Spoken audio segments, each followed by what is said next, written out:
جزیره کوچک در ایتالیا یکی از مرموزترین نقاط دنیاست، جایی که خیلی‌ها معتقدند نفرین شده.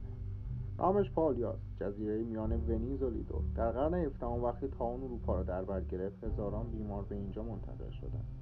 خیلی‌ها در همین جزیره جان باختند و در خاک آن دفن شدند. فالوگونستان. سالها بعد پالی تبدیل شد به یک بیمارستان روانی.